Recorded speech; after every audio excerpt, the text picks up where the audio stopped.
Hi, my name is Pat Keown.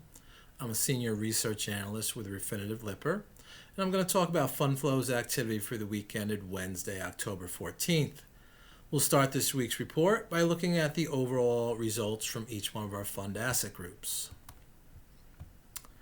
Equity mutual funds, net outflows of $8.6 billion last week. This represents the 25th straight net outflow for this group. Taxable bond funds and muni bond funds both took in net new money. Taxable at 6.8 and tax exempt at 423 million. And lastly, money market funds also had net outflows last week. They saw approximately $18.9 billion leave. This was this peer group's 12th straight weekly net outflow. In market activity, the equity indices all recorded gains for the third consecutive fund flows trading week. The Dow Jones Industrial Average, the NASDAQ Composite Index, and the S&P 500 Index were up 3.6%, 2%, and 0.7% respectively. The equity markets recorded all their gains during the first part of the trading week on renewed optimism that the federal government would soon pass another financial stimulus package. The markets faded in the second half of the week as stimulus talks appeared to have stalled, and after news broke that two different COVID-19 vaccine trials from Johnson & Johnson and Eli Lilly were paused due to safety concerns. Let's turn our attention back now to the fund flows activity. We'll take a closer look at each one of these fund asset groups and go through the changes in more detail. Start off with our equity mutual fund group.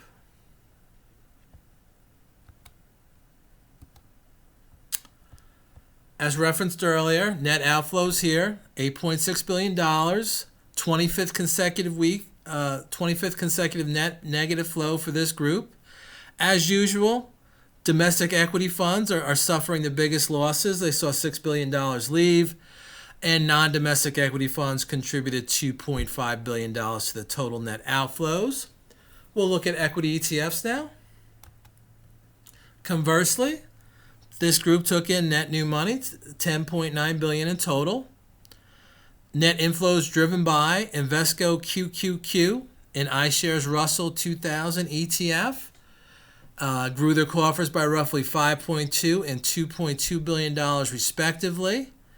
On the flip side, at the bottom of the chart, we see the SPDR S&P 500 ETF and the iShares MSCI EFA ETF with net outflows of roughly $850 million and $780 million respectively.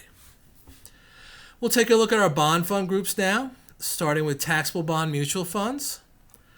Net inflows for this group last week, a continuation of a long-term trend. The one net outflow we see there is the only net outflow the group has suffered in the last 26 weeks. This week, they took in $6.8 billion of net new money, paced by the core bond funds and the core plus bond fund peer groups, with increases of $1.9 billion and $1.4 billion respectively. We'll look at taxable bond ETFs now. Net inflows here again, $4.4 billion in total, driven by the iShares MBS product and the iShares iBoxx Dollar High Yield Corporate Bond ETF, with net positive flows of $1.1 billion and just short of $1 billion respectively. Down at the bottom of the chart, we see the largest net outflows, the iShares Short Maturity Bond ETF and the SPDR Bloomberg Barclays High Yield Bond ETF saw about $700 million and $320 million leave respectively. We'll take a look at muni bond funds. This group took in $423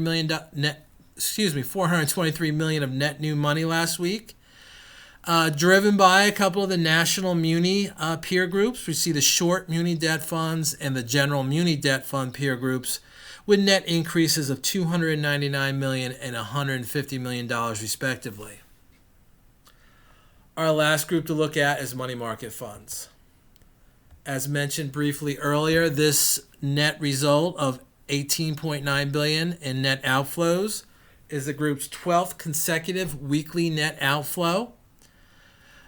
During this time, they've seen about just over $250 billion leave their coffers. Despite this, They still have net inflows for the year of just short of $700 million.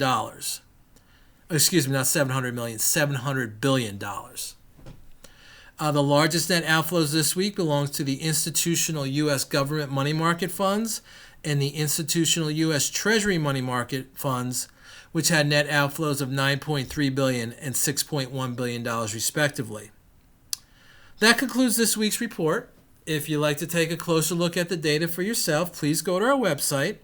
It's www.lipperusfundflows.com. And please join us here again next week, where another one of our analysts will be speaking about that week's fund flows activity.